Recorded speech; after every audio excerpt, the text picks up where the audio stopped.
This all started a few months ago. I live alone on the 13th floor of an apartment building in the city, and I work from home on my own small business, which is actually just me. I use one of the large banks to do my business banking, which is pretty simple, so I usually don't need any help with it. One day, I got a call on my phone. The screen said it was my bank, so I answered it, but there was nobody there. I said hello 2 or 3 times before hanging up. I figured it was just a mistake, so I didn't worry about it. The next day, the same thing happened. My bank called, I answered, then nobody was on the other end. I was still not concerned, because mistakes happen. It was a little annoying though. It kept happening almost every day for the next few weeks. By that time, I figured there was some kind of glitch in their auto-dialing machine, and it was automatically calling me every day. It was starting to get really annoying, so I decided to give them a call so they could fix it. I opened my phone and found the number in my call history. Then I tapped it and held my phone up to my ear. I heard an automated message that said it was the small business support line for my bank. That made sense since I was a customer. It gave me the option to speak to a real person, so I selected that. I always take that option whenever possible. Next thing I knew, I was talking to a woman from customer support. I told her the situation, that I was getting calls from my bank almost every day, and that when I answered it, there was nobody there. She was very polite and assured me that they could remove me from the auto-dial list. The woman asked me for some personal information, like my name and the name of my business. I gave her both of those. Then she asked for my bank account number and my address. I gave her those as well. Next, she asked me for my credit card number. That's when I became suspicious. I realized then that I had no way of knowing if it was really my bank. I had just called back the number that was calling me, so maybe it was fake. I then told the woman that I would call back, and I hung up my phone. Next, I googled the number that had called me, and the results that came up said that it was a scam. To confirm, I looked up the customer support number for my bank, and it didn't match the number that I'd called. It was definitely a scam. Not only that, but I had given them my home address, among other pieces of information. The next day, I got a call from the fake bank number and decided to answer it. This time there was someone there. It was a man's voice this time. It was a deep, distorted sounding voice. "We know where you live," he said. "Who is this?" I replied. He didn't answer. Instead, he told me that if I didn't do what he said, then there would be trouble. I cleaned up the language a little bit on that, but I can assure you that the threats were incredibly vile and terrifying. I didn't say a word, just sat there stunned for at least a whole minute. Then I simply hung up the phone. After another 5 minutes, I called the police to report the incident. Unfortunately, they were not able to trace the call. I still get calls from those creeps almost every day, and sometimes I'm afraid that they will never stop. Since I live in an apartment building on a higher floor, it would be hard for them to come to me in person. Also, I figure that if they had enough information to steal my identity, then they would have done it by now. That being said, it's very creepy to think that there are people out there who mean to harm me. I take a second look over my shoulder every time I leave home, and I'm not sure if that will ever stop.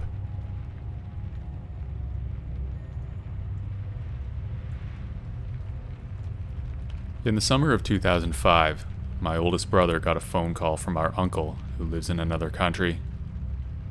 You may say that's not really odd, but my brother strayed away from our family long before that, when he turned 18 to be exact. He moved out, started his own life, got into drugs, went into debt, and all but ruined everything that he had going for him. My parents were very supportive of all of us. My mother tried to stay in contact with him for years. It was really weird because we had begun to give up on him. He wouldn't answer our calls, and although we kept in touch with our cousins when they moved out of the US, we never really discussed my older brother's life. So you can imagine our shock when he suddenly came home as if he were a different person. He was smiling when he came up the stairs, hugged and kissed my mom, and hugged my other older brother, my sister, and me. And then he told us what happened. He had gotten a call from our Uncle Al while he was on his way to his drug dealer. He was mostly into weed, and occasionally something stronger. He had been off drugs for 6 months, but he was feeling very stressed from overworking to get out of debt. He thought that maybe a little bit wouldn't hurt. When Uncle Al called him, it was about 3 in the afternoon. He said they had the most wonderful conversation, that Uncle Al was proud of him for changing his life around, and that he was going to be okay. There was more to the conversation, but I forget most of it. After they hung up, my brother had a complete change of heart and mind and decided to come home and stay off drugs. He was suddenly happy and couldn't wait to see us all. He even asked us to forgive him. We were all happy for him. My mom was thinking about calling Uncle Al to talk to him about it when suddenly my dad came home, crying. I've never seen my father cry before this in my entire life, so it was really scary to see that. He then told us that Aunt Mary had called him in a panic, that Uncle Al had died in a terrible car accident earlier in the morning on his way to work. My older brother then showed us the call at 3 in the afternoon from my uncle's number, and my aunt later confirmed that the phone was destroyed in the accident. His car was literally crunched like a tin can. We were never able to find a reasonable explanation for what happened, but maybe that's okay.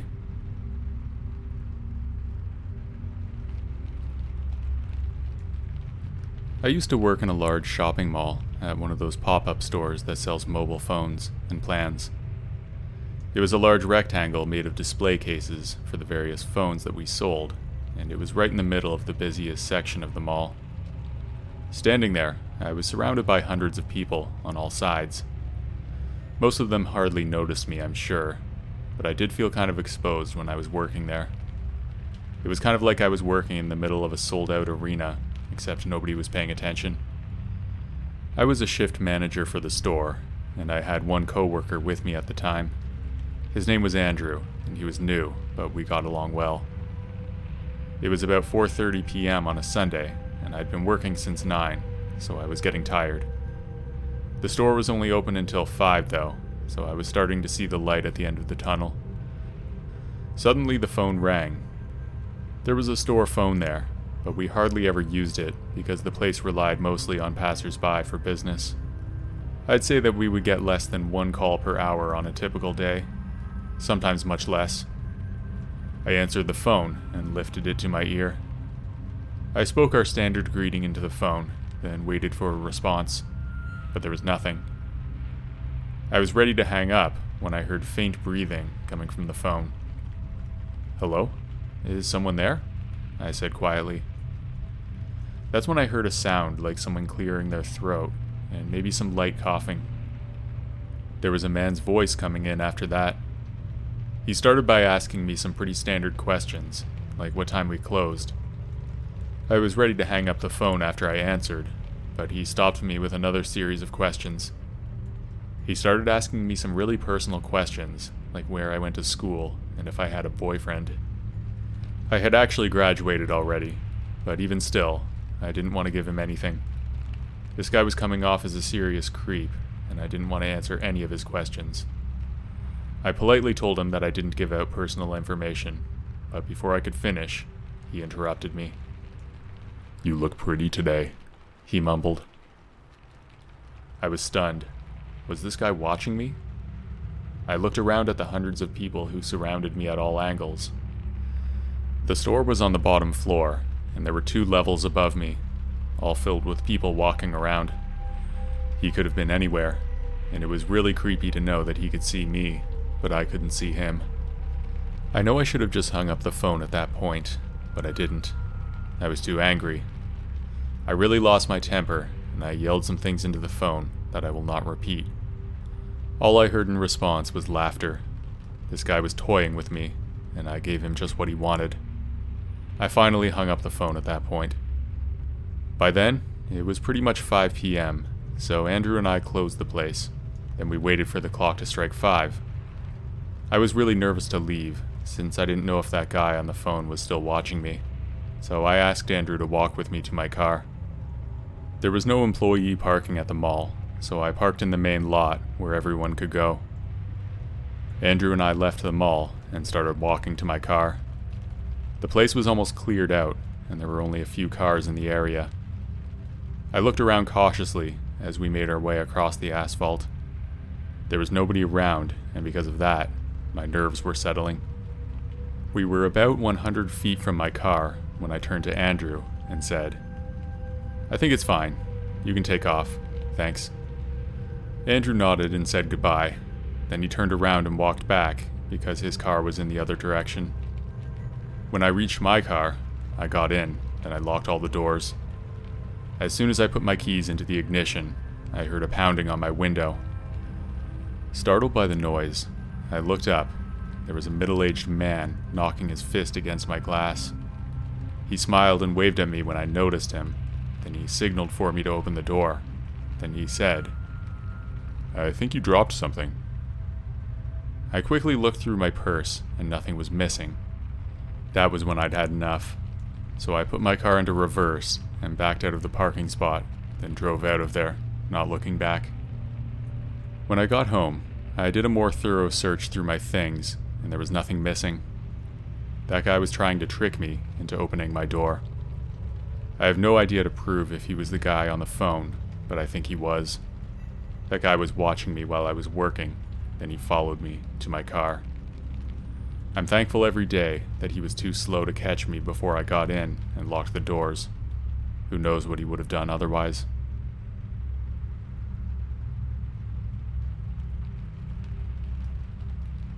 My name is David, and I'm 15 years old. A couple weeks ago, my grandpa died, and I was really upset about it, so I invited my friends over to help me feel better. Me and my friends Austin and Ale were at my house watching a horror movie. Suddenly my phone rang, and I picked it up, but nobody answered. I looked at the number, but it said unknown. Then 5 minutes later, the phone beeped, indicating that there was a voicemail. I picked it up, scared to listen, and then I heard the voice of an old man saying my name over and over again. Austin and Ale were confused because they didn't know who it was. I just looked at the phone horrified. It was my grandpa's voice. I told my friends what happened, and they were shocked. We stopped playing the voicemail and deleted it. Then later on, they decided they would spend the night with me since I was so scared. That made me feel a little better. We fell asleep pretty quickly, and then we were awoken by the phone ringing again, and it freaked me out because I was terrified that it might be the same caller, and to my horror, it was. It was the same unknown number that had called earlier. We answered the phone while Austin was still asleep, and then we heard a distorted static noise coming from it. I kept hearing a voice in the background, and again, I immediately recognized it as my grandpa's voice. I hung up, and when I did, I realized that I didn't feel safe in that house anymore. So I woke up my parents and told them what happened.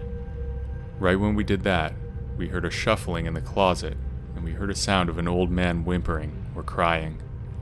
That was the turning point. We packed up our stuff and got out of that house. We stayed in a motel for a couple of days. Before we left, there was a picture of my grandpa on the wall in our house, but when we returned from the motel, it was gone. It's very scary to think that a lost family member has the ability to haunt and scare us like that.